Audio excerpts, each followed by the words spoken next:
Next speaker with project 4, how to say it from the C manual, title Going the Extra Mile with Steve. Our famous speaker Thomas Hulbert, he is famous from different activities. He changed a lot of jobs, and that's why, maybe, as you told us all before that. And his speeches are always very interesting. Okay, we'll try to maintain that. Good evening, ladies and gentlemen, Toastmasters, Mr. President, guests, everybody. I want to tell you a personal story tonight. I want to tell you a story about something that really happened to me that raised my standards. Well, it didn't raise my standards, it changed my way of looking at the world. And this is about how I see charity, how I see helping out my fellow man. And I'll just tell you the story, and then we can think about it together, so we can sort of make an assessment of what is really helping other people, or not. I was about 25 years old, and I was living in the green state of Washington, and I was driving my old pickup truck to see my parents in California. It's about 20 hours driving. I made this trip many times by myself. It's a lonely drive. Beautiful, trees, mountains, not too many towns, but 20 hours on the road, it's kind of boring. So one of the things I did during these many trips is I started picking up hitchhikers. I find a person on the road who wants to go somewhere, you know, like here in Russia they have this off the stop, only it's longer. You're in the car for this whole time. But I was young, and I was a little conservative, a little worried about, you know, picking up somebody who wasn't very nice, or, you know, something a little scary.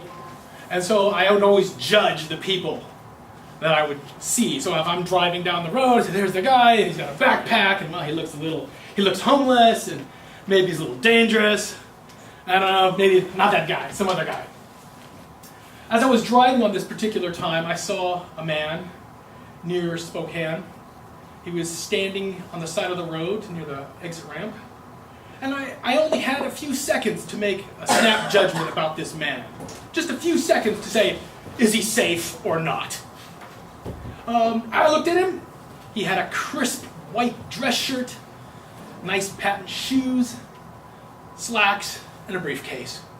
And I thought, hey, he's an office worker. Safe guy. I'll take this guy. So I stopped, and he got in the car, and he said he was going to San Francisco. Hey, I'm going that way. We decided to travel together. As I was traveling with Steve, he started telling me about himself. He's going to San Francisco. He's going to be a line cook in a Chinese restaurant. He's got a job all lined up. He's going to go there. Going to be a cook in a Chinese restaurant. I thought that was kind of interesting because I like to cook, so we started talking. And as we were speaking, Steve rolled up his sleeves, revealing massive tattoos, black, red, and green dragons, Viking knights with swords. And I was changed my opinion a little bit about Steve. Maybe he wasn't an office worker. Maybe he was a chef. Maybe this is what chefs did. I don't know. He was still very friendly.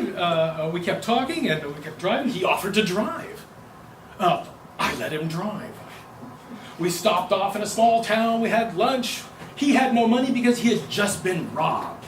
That's why he didn't have a coat on out in the weather. So he didn't have any money. He didn't have anything. That's why, and he lost his bus ticket. And that's why he had to hitchhike.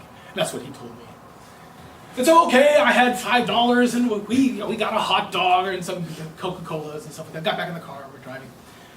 And, you know, I started to like Steve, you know. He gave me the recipe for how to make sweet and sour sauce for Chinese pork. He likes cars, so he's telling me about all his favorite cars. And we had a good time. I decided to take him to my friend's house on the way, because it's a long drive and I can't do it all at once. We went to my friend's house, and we spent the night there. And he was a good guest, kind, offered to help with the dishes. We slept on the couch, you know, just nothing special. In the morning, I took Steve to San Francisco, and I left him in front of the Cathedral of the joy of all who sorrow, the largest Orthodox cathedral in Western America. I like the place. I've been there before. It's a nice place. It's a sort of a landmark. He was going to meet another friend of ours who was going to help him find a place to spend the night so he could go there. So I just left him on the steps there. Hey, Steve, good luck. Thanks a lot, Thomas. It's great meeting you. Super cool. That's great. End of story. That's the end of the story. That was it. I felt good. I had done something good. Somehow I was contributing to society or something. I don't know what.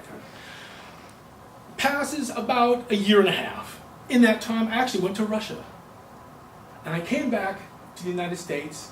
I had completely forgotten about Steve. Had no memory of him whatsoever. And I went to visit a friend, also in San Francisco. And the subject came up of Steve. And I said, oh, hey, how's that Steve guy doing? And my friend turned white. And he said, Steve? Oh, you mean that guy? You didn't hear about Steve? I said, no one said anything about Steve. Well, is he in trouble? Yeah, you can say that. Steve's in trouble. Well, what happened? You really don't know what happened to Steve? No, I don't know what happened. So tell me, what happened to Steve? Well,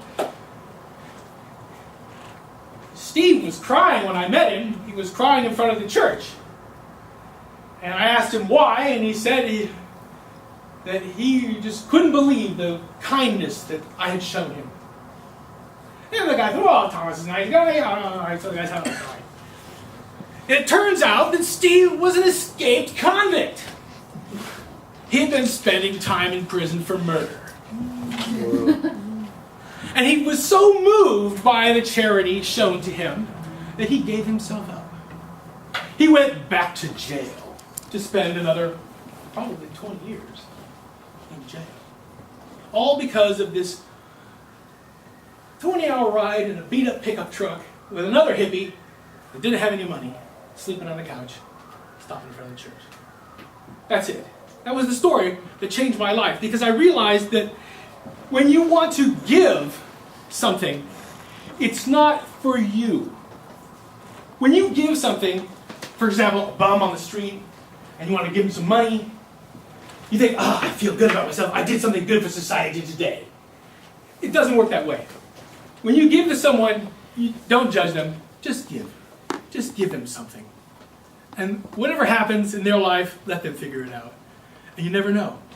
You may see the phoenix land, explode, and be reborn again into something completely new. Thank you very much.